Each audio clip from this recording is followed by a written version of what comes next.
From the start of the First World War, Germany seized on Britain's greatest weakness, a vast empire, hard to defend, fatal to lose.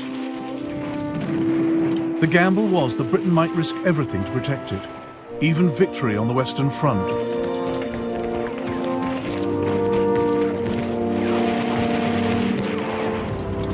War for Europe meant war for the world.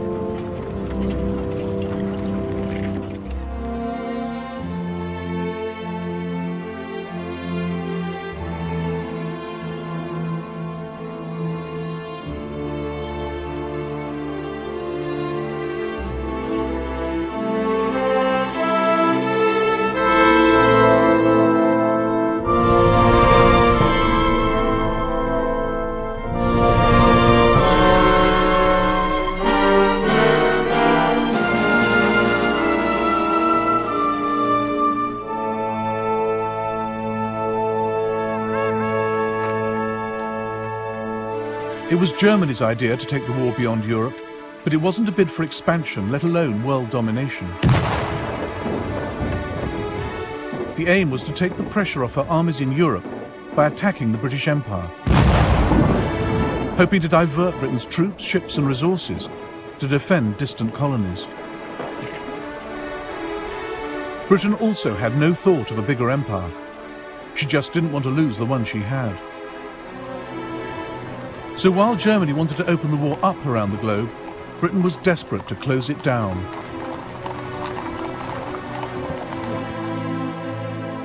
Maurice Hankey, Secretary of the Committee of Imperial Defence, realised the empire was Britain's Achilles heel and warned against letting Germany use it to distract Britain from her war effort.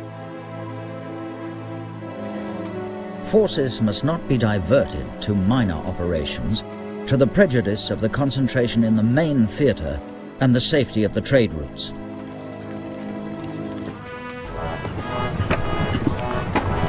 "15 years before, Germany had proclaimed herself an empire builder. The Kaiser had taken his country into the 20th century as a German admiral, creating a global German navy.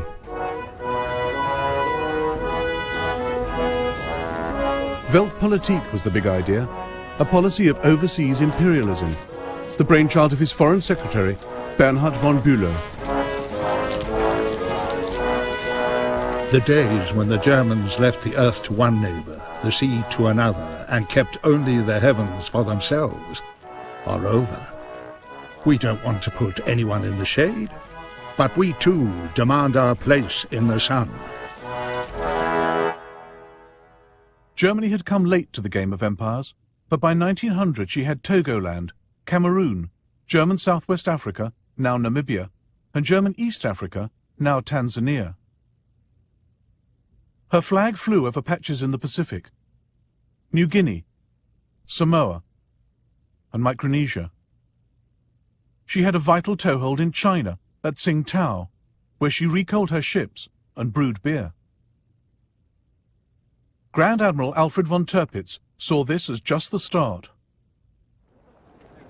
We are now standing only at the beginning of a new division of the globe.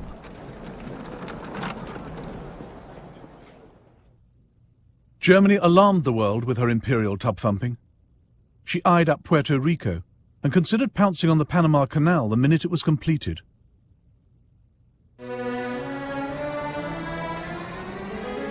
But the boldest of all the Kaiser's schemes was Operational Plan 3.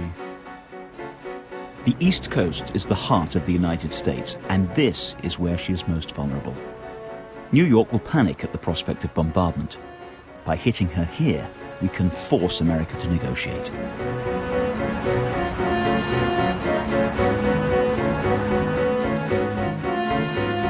Germany's secret plans from 1903 to attack the eastern seaboard with 60 ships and 100,000 men, to shell Manhattan and capture Boston.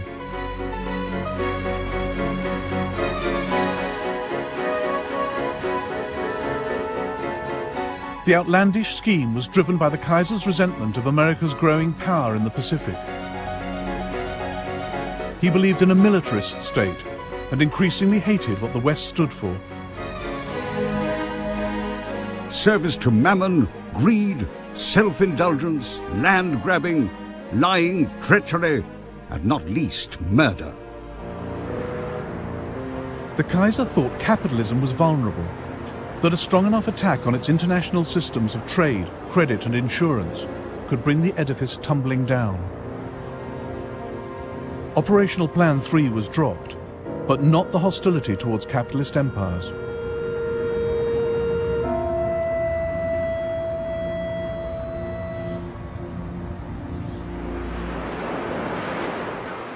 By 1912, Germany had traded in Weltpolitik for a more realistic policy.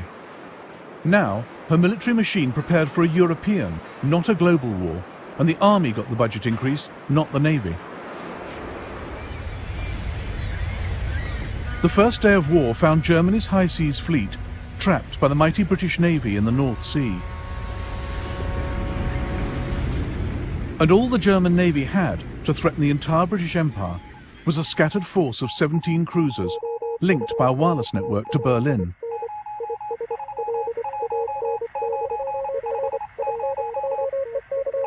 There was the Königsberg off East Africa, the Goeben and the Breslau in the Mediterranean, the Dresden and the Karlsruhe in the West Indies, the Leipzig off the west coast of America. But the greatest concentration of cruisers was Admiral Graf von Spee's powerful East Asiatic Squadron, based at Tsingtao in China.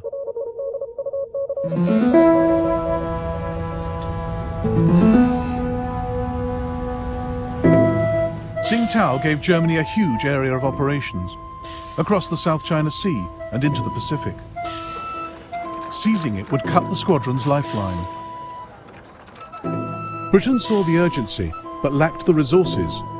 So, 2 days into the war, she turned to her ally Japan.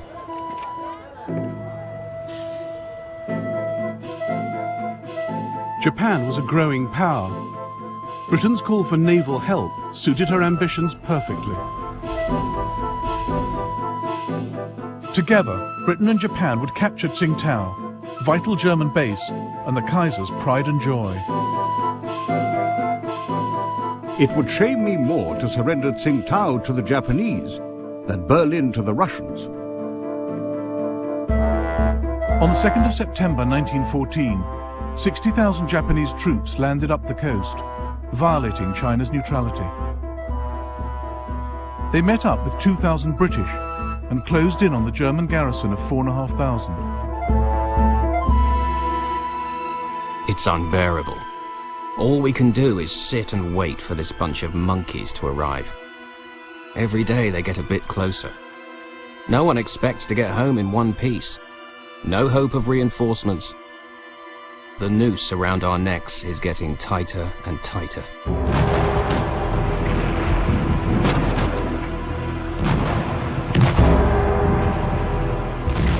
For a solid week, the Japanese battered Tsingtao. On the 7th of November, they entered the town in triumph. Some Germans sneered at the token British force for getting the Japanese to do their dirty work. The brave British. They played no part in the capture of Tsingtao, but they joined in the victory parade. As they went by, we Germans were ordered to turn our backs on them. The English complained to the Japanese commander, but he simply said, "Well, we can't repeat the whole procession just because of that."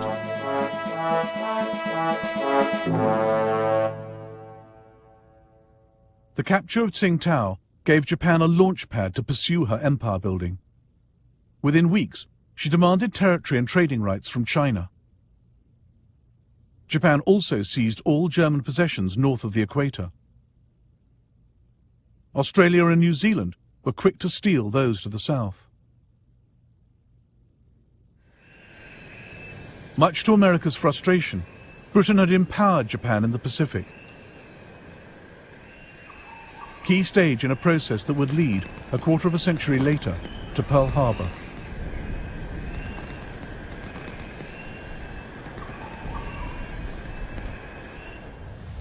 Germany's loss of Tsingtao, far from neutralizing Spee's squadron, ensured its destructive power would be felt around the globe. The best German cruiser commanders, like Spee, were fearless mavericks whom the war turned into heroes. Superb sailors with the instincts of pirates. The Kaiser had given them full authority to make their own decisions in wartime. The heavy responsibility of the officer in command will be increased by the isolated position of his ship. But he must never show one moment of weakness. Above all, the officer must bear in mind that his chief duty is to damage the enemy as severely as possible. Spee now split his squadron. The light cruiser Emden, under Captain Karl von Müller, made for the Bay of Bengal. Spee in the Scharnhorst led his other ships across the Pacific.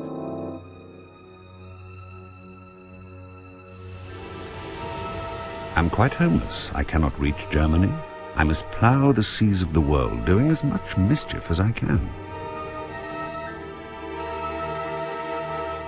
At the Admiralty in London, Winston Churchill fretted about where Spee would show up next. The vastness of the Pacific and its multitude of islands offered him their shelter. And once he had vanished, who should say where he would reappear? He was a cut flower in a vase, fair to see, yet bound to die. But so long as he lived, all our enterprises lay under the shadow of a serious potential danger.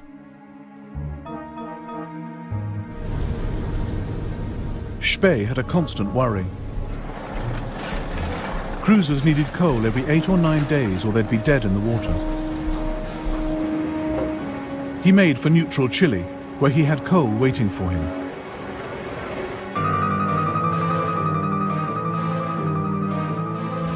On the 1st of November 1914, he ran into a British fleet off Coronel.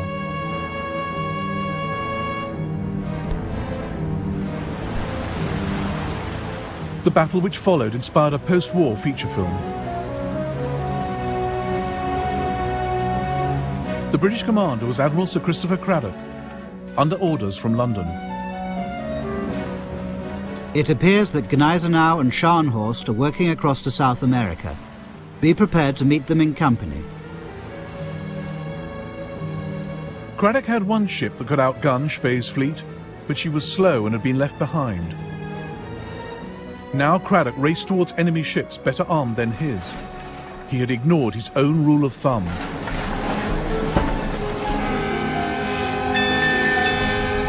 A naval officer should never let his boat go faster than his brain. I immediately ordered Scharnhorst and Gneisenau to go full steam ahead, and within 15 minutes I was racing against heavy seas at 20 knots and came to lie parallel with him.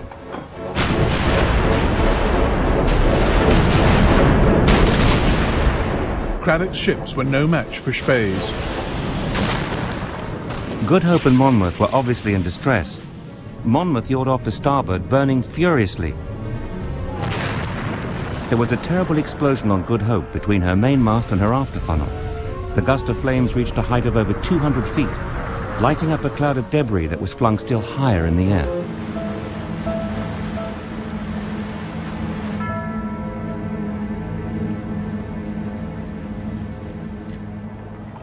"1,600 British sailors were lost.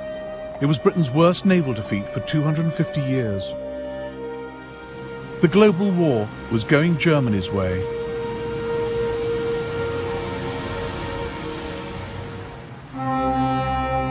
It is only when you get to see and realize what India is, that she is the strength and the greatness of England. It is only then that you feel that every nerve a man may strain, every energy he may put forward, cannot be devoted to a nobler purpose than keeping tight the cords that hold India to ourselves. Britain's empire and trading network was the single biggest resource she brought to the war. And India was at the heart of it. The cords were never tighter. All the more reason for Germany to want them cut.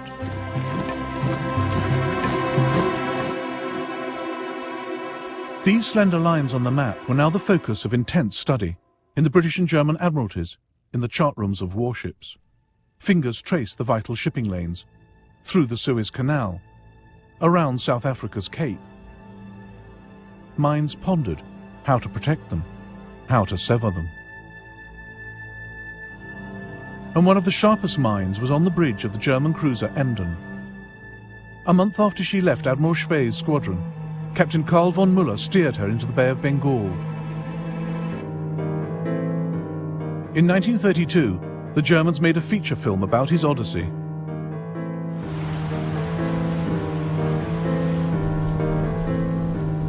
He had an indescribable power over the entire crew. He never gave orders, he just expressed a wish. From the moment he took command of the ship, he never left the bridge again. This is where he stood, slept, sat, studied the maps. This is where he wanted to be, stand or fall.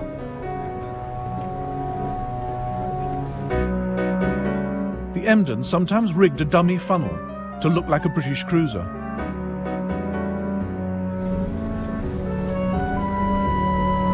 A large steamer appeared dead ahead, and thinking we were an English man of war, was so overjoyed at our presence that she hoisted a huge British flag. I'd like to have seen the look on her captain's face when we hoisted our flag and invited him most graciously to tarry with us a while.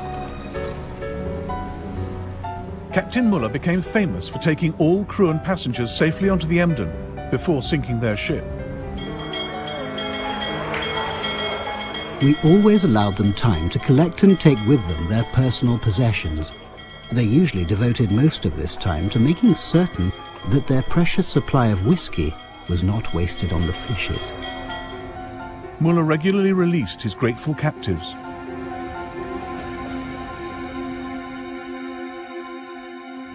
Such was the Emden's impact that the British Admiralty later drew up this chart to track her movements.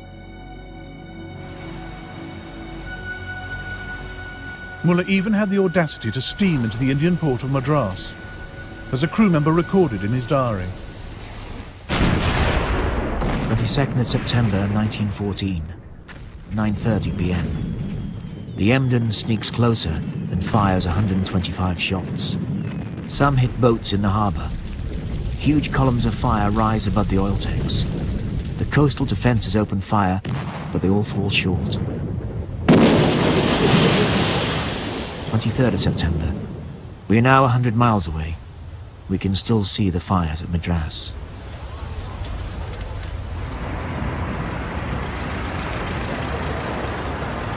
In the city of London, freight rates and shipping insurance rocketed. At one point, the entire British trade fleet in the Bay of Bengal was kept in harbour rather than fall prey to dashing Captain Müller. Germany's rogue cruisers were starting to harm Britain's war effort. 3 transports are delayed in Calcutta through fear of Emden. This involves delaying transport of artillery and cavalry. The Cabinet took a strong view. The extirpation of these pests is a most important subject. While the Emden ran the British ragged at one end of the Indian Ocean, 25 Royal Navy warships hunted the cruiser Königsberg at the other, off the coast of Germany's East African colony. She had raided Zanzibar and sunk a British light cruiser from her secret hideout in the Rufiji Delta. The frustrated British decided to strangle all her possible bases, starting with the port of Tanga.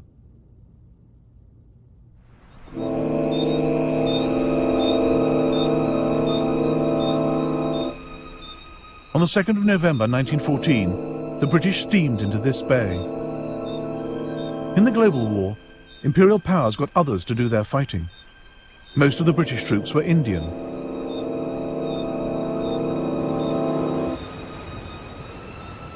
Their arrival was closely watched by Thomas Planton, a 16-year-old African fighting for the Germans.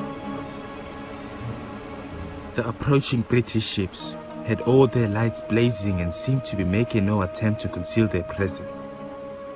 We were in position with machine guns, waiting in ambush for them, and many of them were killed when they started to come ashore. A lot of them were killed before they even got out of the water.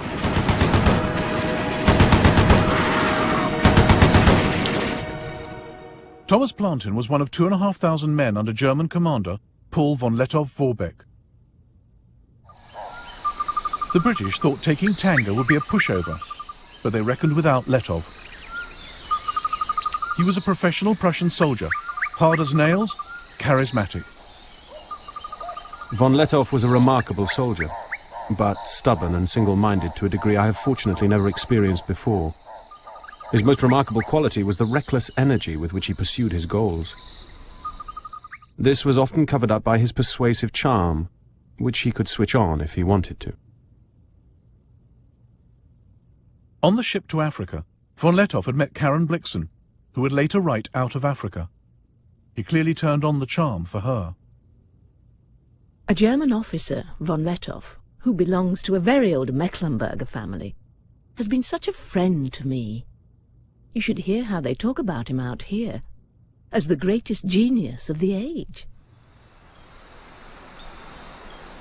Despite losing men during the landing, the British now threatened Tanga. Governor Schnee ordered Lettow to evacuate the town, rather than see it destroyed. But Lettow had come to Africa to fight. It was crucial to prevent the enemy from gaining a foothold in Tanga, thus giving him a base from which to advance north. I couldn't let the governor's order to spare Tanga take precedence over this priority. Lettow wrecked the British positions himself, on his bicycle. He also called in reinforcements. 3 companies of German troops came by rail to Tanga. Here, on the 4th of November 1914, they met the British Indian soldiers, raw and poorly trained.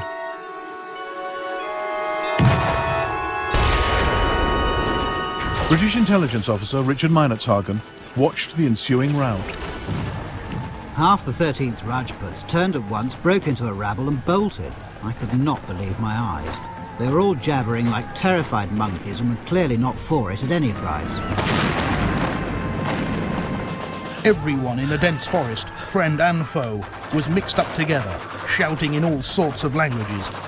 The enemy ran off in wild disorder, and our machine guns mowed down whole companies to the last man. Von Lettow was based here, at the German hospital.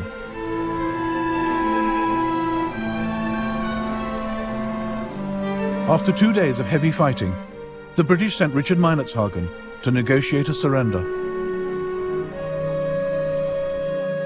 The Germans were kindness itself and gave me a most excellent breakfast, which I sorely needed. We discussed the fight freely as though it had been a football match. It seemed so odd that I should be having a meal today with people whom I was trying to kill yesterday. It seemed so wrong, and made me wonder whether this really was war, or whether we'd all made a ghastly mistake. The German officers were all hard-looking, keen and fit. They treated this war as some new form of sport.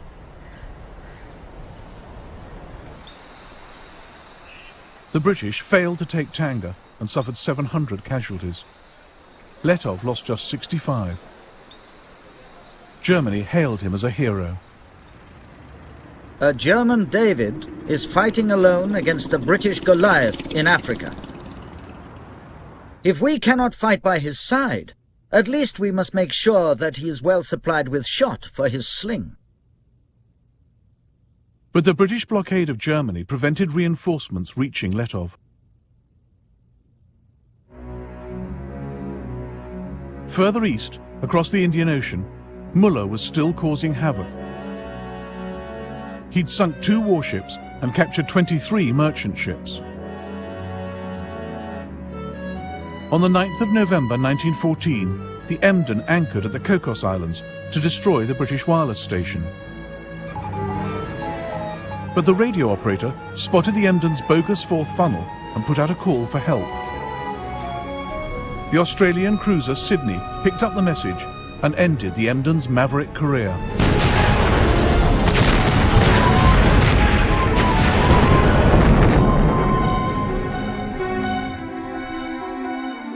Captain Muller was taken prisoner, He and the other survivors were well looked after. Dear loved ones, I'm well and healthy. The British were very friendly. They took loads of photos of us and asked for our addresses to send us the snaps. Yours, Walter.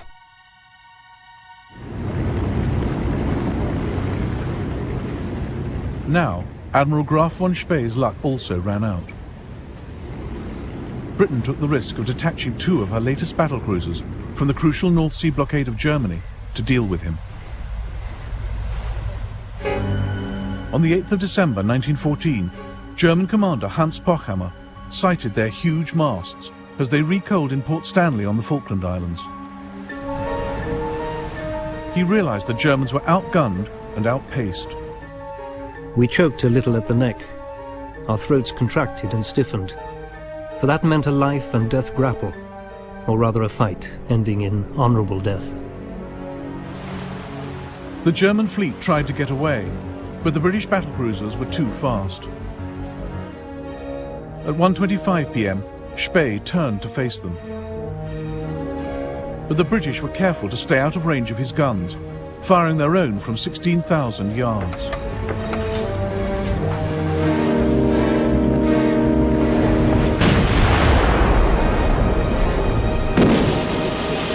Lieutenant Harry Bennett on HMS Canopus watched what happened and painted these watercolours. At 4:17 p.m, the Scharnhorst went down with Admiral von Spee and all hands.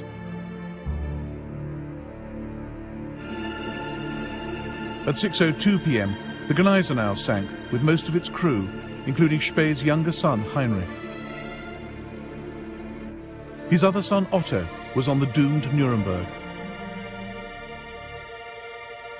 The sight was one of fearful awe. She turned over and sank with a graceful gliding motion, as would a tumbler pressed over in a bowl of water. Those who went down in her were game to the end, for we saw a party of her men standing on the quarterdeck, waving the German ensign as she sank, and so they went down into their watery grave. The Battle of the Falklands heralded the end of Germany's cruiser campaign. Her global war would increasingly have to be fought on land. Again, her commanders would stretch slim resources to lead the British Empire a dance.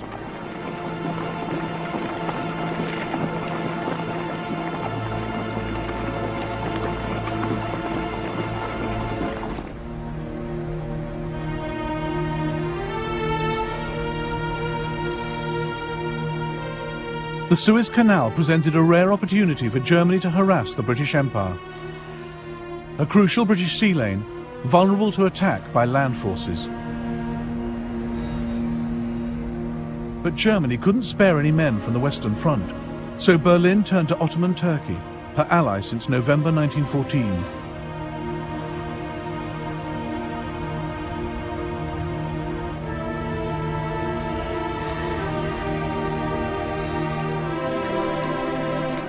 The Turkish Fourth Army was stationed in Palestine, just 150 miles from the Suez Canal.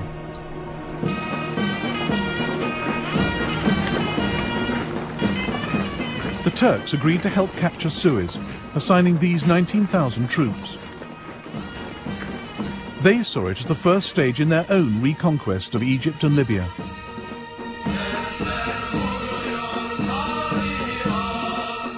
We marched at night and only by moonlight. My heart was filled with a deep melancholy, mingled with great hope of success. At the sound of the song, the red flag flies over Cairo, to the accompaniment of which the advancing battalions forged ahead over the endless waste of desert, feebly illuminated by the pale gleam of the waxing moon. The Turks had to transport howitzers, floating pontoons, food and water across the Sinai Desert, and didn't lose a single man. In the early hours of the 3rd of February 1915, they reached the Suez Canal.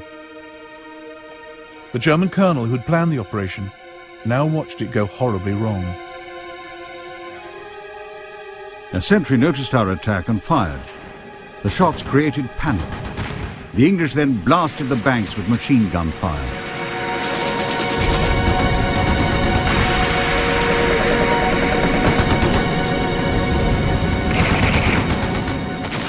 The Turks found the canal defended by 9 British warships and 30,000 Indian troops dug into defensive positions. The Ottoman troops suffered 1,200 casualties. The survivors retreated across the desert.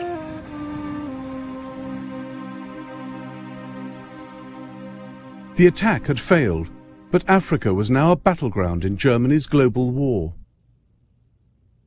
She had 3 bases of operations: the Cameroons, Germany East Africa, where Letov was still at large, and German Southwest Africa with its ports and wireless stations.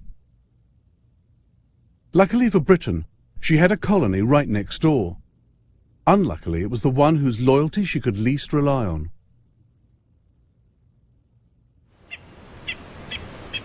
The Union of South Africa was racially diverse. Blacks, Boers, and British settlers. Just 15 years before, Britain had fought a long, bloody war against the Boers. Many still had little love for Britain. Their loyalty could not be counted on.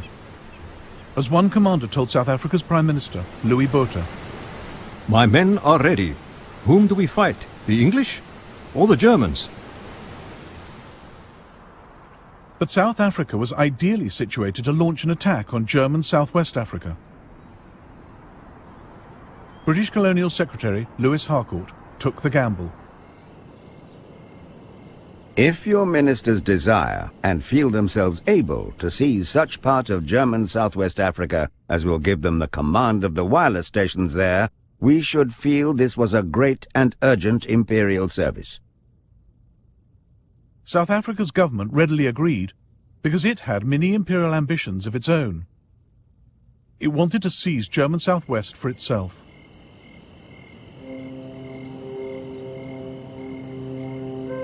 On the 14th of September 1914, South African forces crossed the Orange River into German Southwest.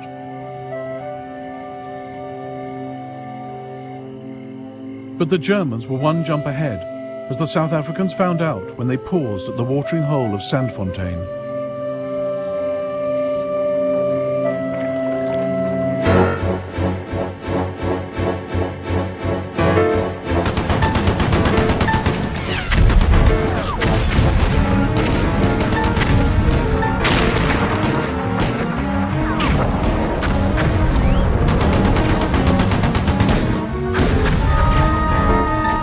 The South Africans were beaten, but there was worse to come.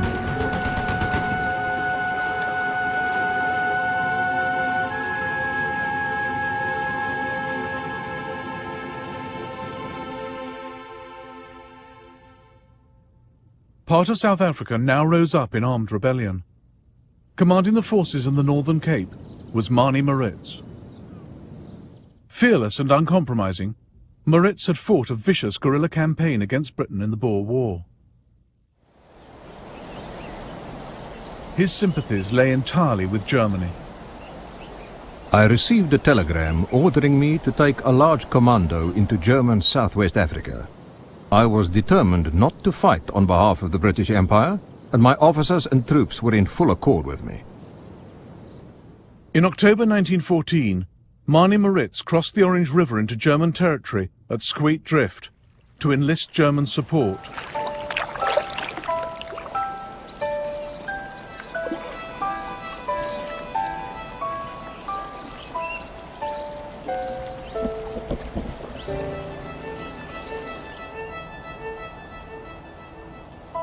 Two days later, Maritz addressed his troops under this tree. Now, men, we don't want to be ruled by the Jews and the financiers of England. General Beyers, General de Wet and myself have decided to form an independent South African Republic and have entered into an agreement with the governor of German Southwest Africa.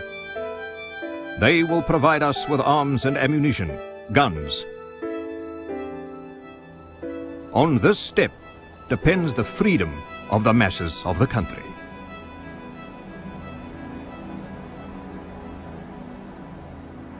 Britain's request for help had brought her dominion to the brink of civil war. In London, the Colonial Secretary Lewis Harcourt feared the breakup of the Union of South Africa. He secretly ordered 30,000 Australian soldiers diverted to the Cape to smother the rebellion. Safety of the Union is first and paramount consideration. We attach no importance to German Southwest Africa in comparison. The Australians weren't needed. In the winter of 1914, the loyal South Africans defeated the Boer rebels. This is rare film of 50 of them being led to trial in Cape Town. But they never caught Mani Moritz. By July 1915, South Africa cornered the Germans, forced their surrender, and annexed their colony. And Britain had more work for South Africa, north this time, to deal once and for all with von Lettow. London turned to South Africa's defence minister to lead the campaign, Jannie Smuts. Smuts too had fought in the Boer War, but was now passionately pro-British. More a statesman than a soldier, Smuts made an indifferent general of conventional forces. And he was up against Lettow. British officer Richard Meinertzhagen was now Smuts's intelligence officer. Smuts is quite determined to avoid a stand-up fight. He told me he could not afford to go back to South Africa with the nickname Butcher Smuts. If von Lettow is clever and Smuts not clever enough, there's going to be trouble. Lettow was clever. Here, at his headquarters at Moshi railway station, he thought through the idea of depriving Britain of manpower in Europe by opening up the war in Africa. The question was, could we, with our small forces, prevent considerable numbers of the enemy from intervening in Europe, or inflict substantial damage on their armaments and troops? I strongly believed that we could.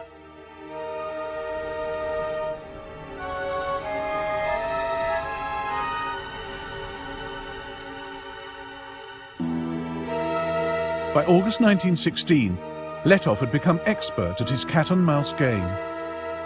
Von Lettow is slippery and is not going to be caught by manoeuvre. He knows the country better than we do. I think we're in for an expensive hide-and-seek, and von Lettow will still be cuckooing somewhere in tropical Africa when the ceasefire goes. Smuts has cost Britain many hundreds of lives and many millions of pounds.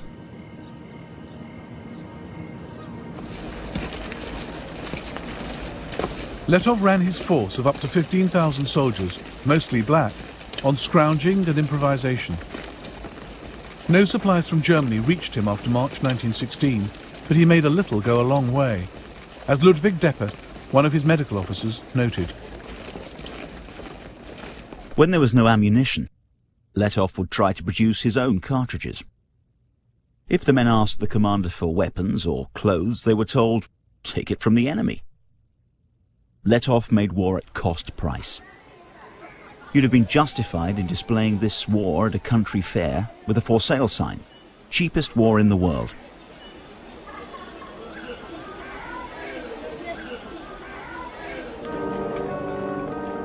Jannie Smuts had 5 times Lettow's force and resources to match. But the further he went into German East Africa, the more stretched his supply lines. And he reckoned without the killer tsetse fly. The life expectancy for his 50,000 horses was just 4 weeks.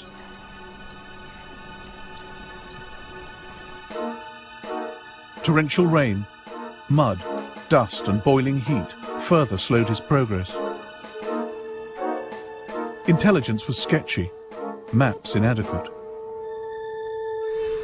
Telephone cable often had to be raised to 8 meters to avoid damage by giraffes. Thus is like warfare of bygone days.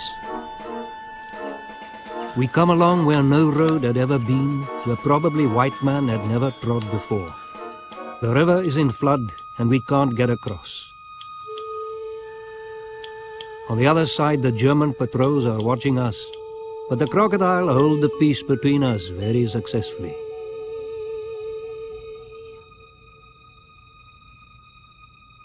Letov played with Smuts, refusing to fight, slipping away, luring him deeper into Africa.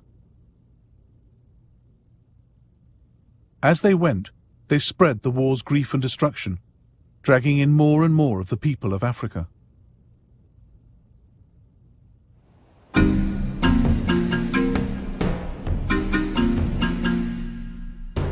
This war was being carried on the backs of black Africans.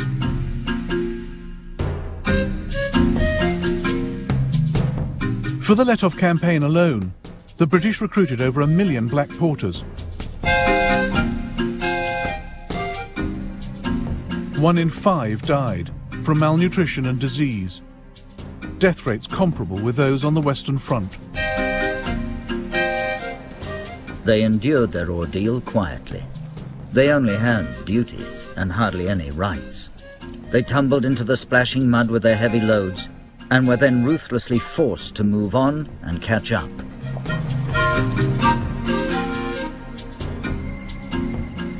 Oh, the Lindy Road was dusty, and the Lindy Road was long. But the chap what did the hardest graft, who could not do but wrong, was the Cavarondo porter, with his Cavarondo song. It was, "Come here, porter." It was, "Amera, here, get." And Amera didn't grumble. He simply did his bit.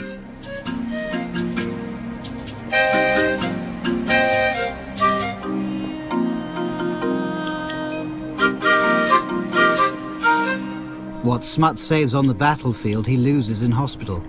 For it is Africa and the climate we're really fighting, not the Germans. Out of 20,000 South Africans, over half were invalided home by the beginning of 1917. They were replaced by black troops from Nigeria and Ghana. Recruitment of blacks soared in East Africa as well. Over the course of the war, the King's African Rifles rose from 3,000 men to 35,000. Fuloliani Longwe spoke for many black soldiers. Think of yourself buried in a hole with only your head and hands outside, holding a gun, death smelling all over the place. Listen to the sound of exploding bombs and machine guns, smoke all over, and the vegetation burnt, and of course deforested. Watch your relatives getting killed, crying, finally dead. These things we did, experienced, and saw. Letov survived undefeated to the very end, marching triumphantly through Berlin in 1919. The British never caught him, even though they turned it into an African war and set an army on his tail. But Britain and France had such reserves of manpower in their colonies that from 1914 they shipped them to Europe. Remarkable French colour photographs of the world that came to serve on the Western Front.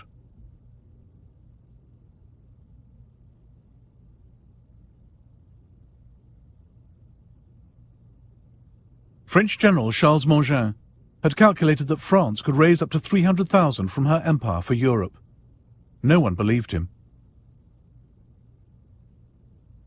But in fact, they mobilized double that number.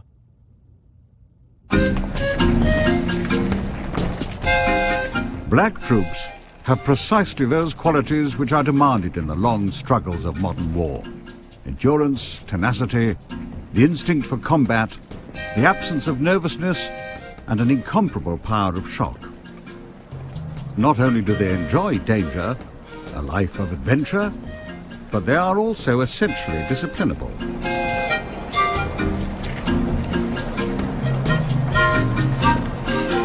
People started hiding and running away from the camp.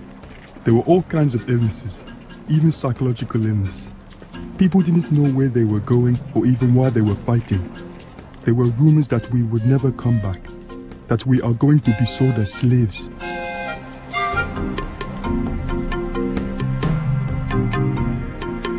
India provided Britain with 1.75 million men in the war. They'd been thrown into some of the toughest fighting from the start.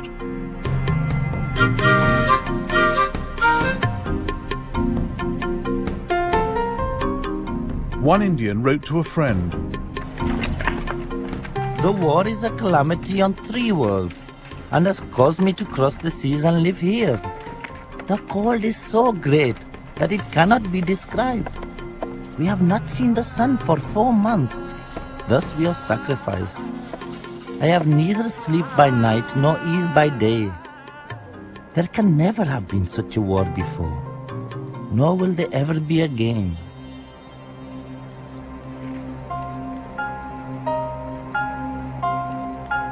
Some men, like Jason Jingo, used to the habitual racism of colonial rule, returned home with greater self-esteem.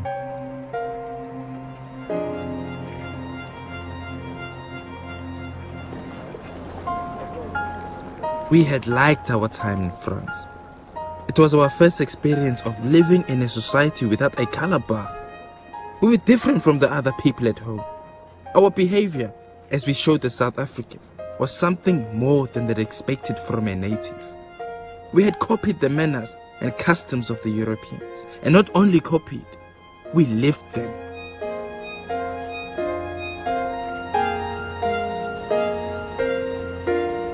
But it wasn't the same Africa Jason Jingo and the other survivors came back to after the war.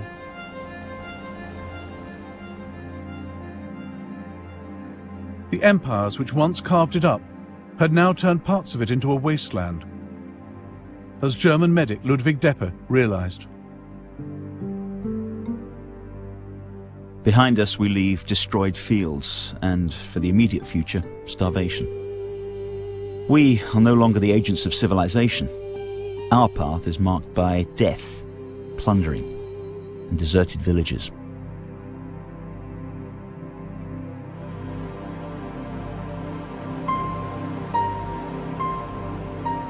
It would be years before African nationalism took off, but a few had begun the journey. In 1914, John Chilembwe challenged the basis of the war and Africa's place in it. And his words would haunt colonial officials for years to come. Let the rich men, bankers, titled men, storekeepers, farmers, and landlords go to war and get shot. Instead, the poor Africans who have nothing to own in this present world, who in death leave only a long line of widows and orphans in utter want and dire distress, are invited to die for a cause which is not theirs.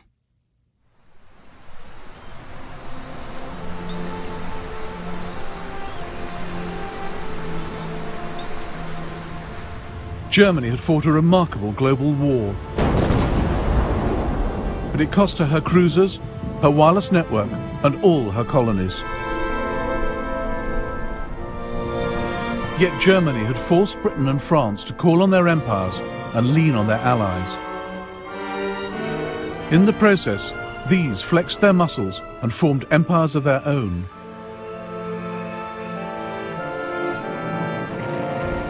The First World War saw the last scramble for Africa. And the ideas the Kaiser had so hated, land grabbing, avarice and capitalism, had in fact been spread wider. For the moment, imperialism looked more successful than it had ever been.